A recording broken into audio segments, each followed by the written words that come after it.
क्या आपको भी क्लास 10th में विज्ञान में 70 में 70 प्राप्त करना है? यदि हाँ, तो मैं गारंटी लेता हूं आपको विज्ञान में 70 में 70 दिलाने की। जी हाँ बच्चों, विज्ञान में हम टॉपिक वाइज वीडियो बनाएंगे और जिस टॉपिक पर वीडियो बनाएंगे उस टॉपिक के परीक्षा में पूछे गए प्रश्न भी सॉल्व कराएंगे। यानी आपके बोर्ड एग्जाम में जो परीक्षा में पिछले बोर्ड एग्जाम में प्रश्न किए गए हैं, पूछे गए हैं, उन सभी प्रश्नों को हम यहाँ पर प्रश्न बनाकर भी सॉल्व कराएंगे और साथ ही साथ जो टॉपिक आपका है उस टॉपिक को पूरा बेहतर ढंग से समझाएंगे। बच्चों, class 10th science board exam 2025 के लिए हमारी जो सीरीज है 70 में 70 दिलाने की गारंटी, उसमें आज हम पहला वीडियो करने जा रहे हैं और आज का टॉपिक हमारा है भौतिक एवं रासायनिक परिवर्तन। मेरा विश्वास करिए, वीडियो खत्म होने के बाद आपको एक भी डाउट भौतिक और रासायनिक परिवर्तन को लेकर नहीं रहेगा। अगला वीडियो हमारा रासायनिक अपक्रिया पर आएगा और उसका भी यही पैटर्न होगा। टॉपिक यहां पर कवर किए जाएंगे, क्वेश्चन जो उससे बोर्ड एग्जाम में पूछे गए हैं वो यहां पर कवर किए जाएंगे। क्वेश्चन का आंसर तभी आप दे पाओगे बच्चों जब आपको टॉपिक का मतलब पता होगा, उसकी डेफिनेशन समझ में आई रहेगी। ठीक, तो अब हम शुरुआत करते हैं। कौन सा टॉपिक?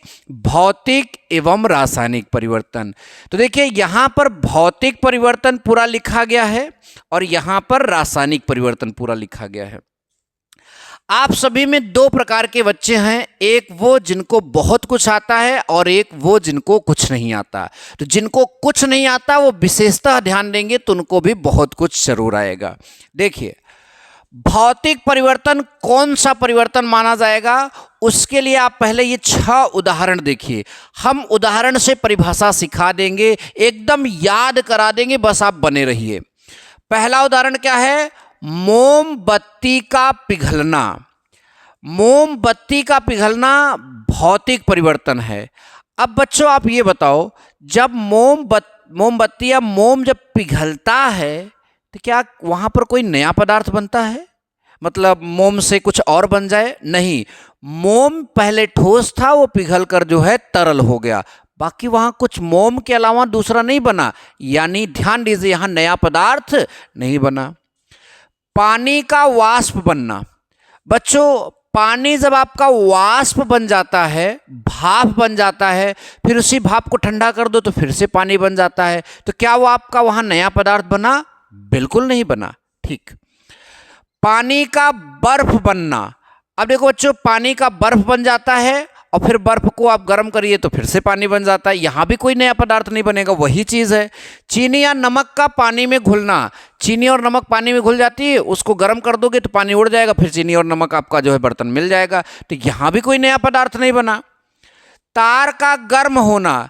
जैसे अगर आप लोहे का तार गर्म करते हैं तो क्या वो चांदी में बदल जाता है? क्या वो सोने में बदल जाता है? नहीं, यहां भी नया पदार्थ नहीं बना।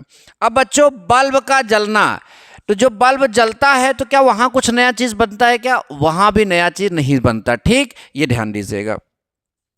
तो अब बच्चों ये उदाहरण हो गए, इसमें एक बात का पता चल रहा है कि परिवर्तन तो हो लेकिन नया पदार्थ ना बने। परिवर्तन तो हो लेकिन नया पदार्थ ना बने, वो भौतिक परिवर्तन होता है। डेफिनेशन देखते हैं क्या लिखा है। वे परिवर्तन जिनमें पदार्थों के भौतिक गुण, उनके अंदर जो भौतिक गुण कौन कौन से होते हैं? आकार, अवस्था इत्यादि अस्थायी रूप से बदल जाते हैं। अस्थायी मतलब फिर से वो अपने उसी रूप में जाएंगे। स्थायी मतलब एक होता है बदल जाओ तो उसी में रहो, नहीं, अस्थायी मतलब बदलने के बाद फिर से वापस भी आ जाएगा। फिर से सुनिए, वे परिवर्तन जिनमें पदार्थों के भौतिक गुण जैसे आकार, अवस्था इत्यादि अस्थायी रूप से बदल जाते हैं, परंतु उनके संगठन, संगठन का मतलब होता है बच्चों वो पदार्थ किन किन चीजों से मिलकर बना है। जैसे बच्चों पानी की बात करें तो पानी का सूत्र होता है H2O, लेकिन जब पानी को गर्म करते हैं तो भाप बनता है, तो जो भाप यहाँ पर बना उसका भी सूत्र होता है H2O, यानी संगठन में भी कोई बदलाव नहीं होगा, लेकिन ना परंतु उनके संगठन और द्रव्यमान, द्रव्यमान माने वजन में परिवर्तन में कोई परिवर्तन नहीं होता। देखिए द्रव्यमान में यहाँ परिवर्तन लिख दिया गया है, द्रव्यमान में कोई परिवर्तन नहीं होता और ना ही कोई नया पदार्थ बनता, वो तो हमने पहले से बता दिया। तो ऐसा परिवर्तन क्या कहलाता है? भौतिक परिवर्तन कहलाता है। फिर से सुनो, फिर समझाएंगे। वे परिवर्तन जिनमें पदार्थों के भौतिक गुण जैसे आकार, अवस्था अस्थायी रूप से बदल जाते हैं, यानी उसका आकार चेंज हो जाएगा। बर्फ आपका ठोस आकार में तरल वो पिघल जाएगा तो लिक्विड में जो है उसका आकार बदल जाएगा, वो अलग टाइप का आकार हो जाएगा, तो आकार बदल जाएगी। अवस्था ठोस से द्रव हो जाएगी, तो आकार अवस्था अस्थायी रूप से बदलती है, यानी फिर से वापस आएगी, तो अस्थायी रूप से बदल जाते हैं। परंतु उनके संगठन और द्रव्यमान में कोई परिवर्तन नहीं होता और ना ही कोई नया पदार्थ बनता है। क्या कहलाते हैं? भौतिक परिवर्तन कहलाता है। फिर से सुनो, वे परिवर्तन जिनमें पदार्थों के भौतिक गुण जैसे आकार, अवस्था इत्यादि अस्थायी रूप से बदल जाते हैं, परंतु उनके संगठन व द्रव्यमान में कोई परिवर्तन नहीं होता है और ना ही कोई नया पदार्थ बनता है। क्या कहलाते हैं? भौतिक परिवर्तन कहलाते हैं। उदाहरण के लिए हमने आपको बताया मोमबत्ती का पिघलना भौतिक परिवर्तन, पानी का वाष्प बनना भौतिक परिवर्तन, पानी का बर्फ बनना भौतिक परिवर्तन, चीनी या नमक का पानी में घुलना भौतिक परिवर्तन, तार का गर्म होना भौतिक परिवर्तन, बल्ब का जलना भी भौतिक परिवर्तन। अब बच्चों रासायनिक परिवर्तन क्या होता है? तो इसमें नया पदार्थ जरूर बनेगा। एग्जाम्पल पहले देखते, एग्जाम्पल से ही समझ में आएगा। लोहे में जंग लगना, नया लोहा किस तरह का होता है आप सबको मालूम है, आप सबने देखा होगा, लेकिन जंग लगा हुआ लोहा कभी देखिए तो आपको लगेगा कि नया लोहा और जंग लगा लोहा एक अलग अलग टाइप का पदार्थ है, यानी जंग लगने के बाद नया पदार्थ यानी जंग टाइप का पदार्थ बना। ठीक है, तो लोहे में जंग लगना, दूध का दही बनना। अब भैया दूध आप मानते हो एकदम अलग पदार्थ है और दही एकदम अलग पदार्थ है, तो जब दूध से दही बन रहा है तो क्या बन रहा है? नया पदार्थ बन रहा है। दूध से दही बन रहा है तो क्या बन रहा है? नया पदार्थ बन रहा है, रासायनिक परिवर्तन होगा। मोमबत्ती का जलना, मोमबत्ती का पिघलना नहीं, मोम का पिघलना नहीं, मोमबत्ती का जलना। बच्चों एक बात हमेशा याद रखो जो मैं बता रहा हूं, अगर कुछ जलता है, क्या मैंने कहा? अगर कुछ जलता है सिवाय किसी का दिल और बल्ब को छोड़कर, मैंने बोला अगर कुछ जलता है सिवाय किसी का दिल और बल्ब को छोड़कर, तो वो क्या होता है? वो रासायनिक परिवर्तन होता है। क्या होता है बच्चों? रासायनिक परिवर्तन होता है। तो यहां पर बच्चों मोमबत्ती जल रही है, मोम की जो बत्ती होती है वो जलेगी, तो पहले वो धागा था, जलकर फिर क्या हुआ? राख हो गया। तो कैसा परिवर्तन होगा आपका? रासायनिक परिवर्तन होगा। बच्चों लकड़ी का जलकर राख होना, यहां भी रासायनिक परिवर्तन, क्योंकि लकड़ी एक अलग पदार्थ है, राख एक अलग पदार्थ है, नया पदार्थ बन गया। वृक्ष का बढ़ना, जो पेड़ बढ़ रहा है, तो पेड़ कैसे बढ़ रहा है भाई? पेड़ के अंदर कुछ क्रिया हो रही है, तो कुछ मटेरियल बन रहे हैं और बनने के बाद वो उसको मतलब वृद्धि कर रहे हैं, बढ़ा रहे हैं, तो यानी पेड़ का जो बढ़ना है वो भी रासायनिक परिवर्तन है। पटाखों का जलना, दिवाली आने वाली है, पटाखे जलेंगे तो वो जब जलाएंगे तो पहले कुछ और रहेगा, जलने के बाद कुछ और हो जाता है, तो यहां पर भी रासायनिक परिवर्तन है। तो डेफिनेशन क्या होगी बच्चों? वे परिवर्तन जिनमें पदार्थ सदैव किसी के लिए बदलकर नए पदार्थों में परिवर्तित हो जाता है। यहां थोड़ा मिस्टेक है, वे पदार्थ सदैव के लिए, किसी के लिए नहीं, मैंने गलत पढ़ा ही, हो जाता है कभी कभी। वे परिवर्तन जिनमें पदार्थ सदैव के लिए बदल कर, यानी हमेशा के लिए, हमेशा के लिए बदल कर नए पदार्थों में परिवर्तित हो जाता है, यानी नए पदार्थ में बदल जाता है। ठीक, तथा नए पदार्थों का संगठन, संगठन मतलब वही बनावट, जो जैसे पानी जो है, पानी का सूत्र क्या होता है H2O, तो उसका जो बनावट है तथा भौतिक और रासायनिक गुण, उसके अंदर जो गुण हैं वो मूल पदार्थों से, पहले वाले पदार्थों से सर्वदा भिन्न होते हैं, तो रासायनिक परिवर्तन कहलाते हैं। जैसे जंग है तो जंग का गुण मूल पदार्थ लोहे से अलग है कि नहीं। जैसे दही है तो दही का गुण मूल पदार्थ दूध से अलग है कि नहीं, बिल्कुल अलग है, तो ये रासायनिक परिवर्तन होगा। फिर से सुनिए बच्चों, वे परिवर्तन जिनमें पदार्थ सदैव के लिए बदलकर नए पदार्थों में परिवर्तित हो जाता है। वे परिवर्तन जिनमें पदार्थ सदैव के लिए बदलकर नए पदार्थों में परिवर्तित हो जाता है तथा नए पदार्थों का संगठन तथा भौतिक व रासायनिक गुण मूल पदार्थों से यानी पहले वाले पदार्थों से सर्वदा भिन्न होते हैं, रासायनिक परिवर्तन कहलाते हैं। उदाहरण मैंने आपको बताया। तो यह था इस टॉपिक पर लेक्चर। अब हम इस टॉपिक का करेंगे प्रश्न।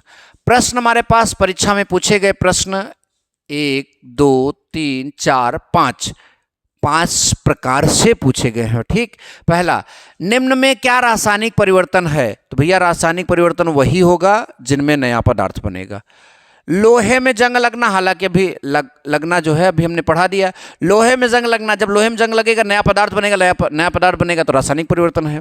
बल्ब का जलना, वहाँ कोई नया पदार्थ नहीं बन रहा है। मोम का पिघलना, वहाँ कोई नया पदार्थ नहीं बन रहा है। पदार्थों का चुंबकन यानी चुंबक आपस में चिपकेगा तो वहाँ भी कोई नया पदार्थ नहीं बन रहा है। तो इस तरह का जो परिवर्तन है रासायनिक परिवर्तन है। यानी यहाँ सॉरी वो सब भौतिक परिवर्तन है, तो इसमें ये वाला जवाब आपका सही हो जाएगा। अच्छा, दही का जमना किस प्रकार का परिवर्तन है? दही का जमना यानी दूध को जमाएंगे दही बन जाएगी, तो वो दही का जमना किस प्रकार का परिवर्तन है? तो जाहिर सी बात है अभी अभी हमने बताया कैसा परिवर्तन है, रासायनिक परिवर्तन है। बीज का अंकुरण किस प्रकार का परिवर्तन है? अब बच्चों में अभी अभी पेड़ के बारे में बात किया। जब बीज का अंकुरण होगा, बीज बनेगा तो धीरे धीरे उसमें वृद्धि होगी, पेड़ उससे निकलता जाएगा। तो अब वो कैसे निकल रहा है? वहाँ अंदर कुछ ना कुछ चल रहा है ना, चलने के साथ साथ वहाँ कुछ ना कुछ बन रहा है, तभी तो ये बढ़ रहा है। तो वहाँ नया पदार्थ बन रहा है, और अगर नया पदार्थ बन रहा है तो कैसी अपक्रिया होगी? रासायनिक अपक्रिया होगी। तो बीज का अंकुरण किस प्रकार, सॉरी रासायनिक परिवर्तन होगा। बीज का अंकुरण किस प्रकार का परिवर्तन है? रासायनिक परिवर्तन। ठीक, अब अगला है भौतिक परिवर्तन तथा रासायनिक परिवर्तन में अंतर। तो आपको क्या करना है, एक तरफ ऐसे भौतिक लिख देना है, भौतिक, और एक तरफ ऐसे रासायनिक यहां पर लिख देना है, बीच में लाइन खींच देना है। पहला अंतर आप लिखिए, भौतिक परिवर्तन में जो है नया पदार्थ नहीं बनता है। उसमें लिखिए रासायनिक परिवर्तन में नया पदार्थ बनता है। भौतिक परिवर्तन में पदार्थों का गुण मूल पदार्थों के जैसे होता है।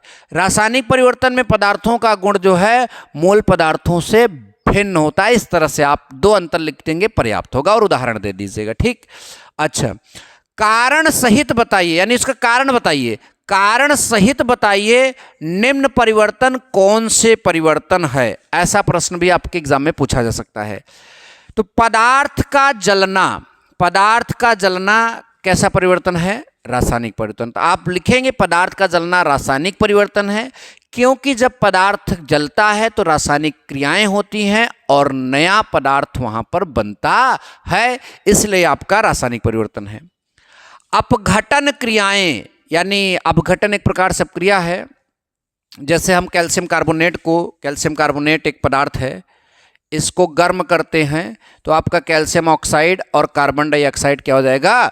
बन जाएगा। तो अब ये अपघटन यानी टूट गया, यहाँ नया पदार्थ बना, इसलिए आपका कैसा है? रासायनिक परिवर्तन है। तो आप लिखोगे अपघटन क्रियाओं में कोई पदार्थ टूटकर दो या दो से अधिक पदार्थों में जो है वियोजित हो जाता है, अलग अलग पदार्थों में, तो इसलिए नया पदार्थ यहाँ बनता है, इसलिए आपका कैसा परिवर्तन है? रासायनिक परिवर्तन है। वाष्पन, अब देखिए आप जल जो है H2O का आपने उसको गर्म किया, वाष्प बना। वाष्प का भी सूत्र क्या है? H2O। तो जो सूत्र पहले था वही सूत्र बाद में भी है, तो नया पदार्थ तो बना ही नहीं। जब नया पदार्थ नहीं बना तो कैसा परिवर्तन होगा? भौतिक परिवर्तन होगा। ऊर्ध्वपातन, देखिए बच्चों, नौसादर एक पदार्थ होता है, नौसादर NH4Cl नौसादर एक पदार्थ होता है। आप उसको गर्म करोगे, ठीक तेजी से गर्म करोगे तो वो NH4Cl में ही बदलेगा, यानी वो गैस में बदल जाएगा। और फिर आप उसको ठंडा कर देंगे तो फिर से इसमें बदल जाएगा। यानी जिन पदार्थों को तेजी से गर्म करने पर वो सीधा गैस में बदल जाए और फिर ठंडा कर देने पर वही पदार्थ मिल जाए, ऐसे पदार्थ ऊर्ध्वपातज पदार्थ कहलाते हैं, और ये घटना ऊर्ध्वपातन की घटना कहलाती है। तो फिर से वही प्राप्त हो रहा है, इसका मतलब भौतिक परिवर्तन है। आसवन क्या होता है बच्चों? आसवन जरा समझो। आप जल को गर्म करिए, क्या बनेगा? वाष्प बनेगा। अब आप उस वाष्प को ठंडा कर दीजिए, फिर से क्या बनेगा? जल। तो किसी चीज को उबाल कर ठंडा करने की प्रक्रिया को आसवन कहते हैं। उबालना और ठंडा करना दोनों आपके भौतिक परिवर्तन है। तो ये भी आपका भौतिक परिवर्तन। मोमबत्ती का जलना, अभी अभी हमने मोमबत्ती का जलना यहां पर समझाया, तो मोमबत्ती का जलना कैसा परिवर्तन है? रासायनिक परिवर्तन। तो आई होप आपके सफर में यह वीडियो काफी काम दी है और आगे भी काम देती रहेगी। मिलेंगे नेक्स्ट वीडियो में। Thank you so much. जय हिंद, वंदे मातरम।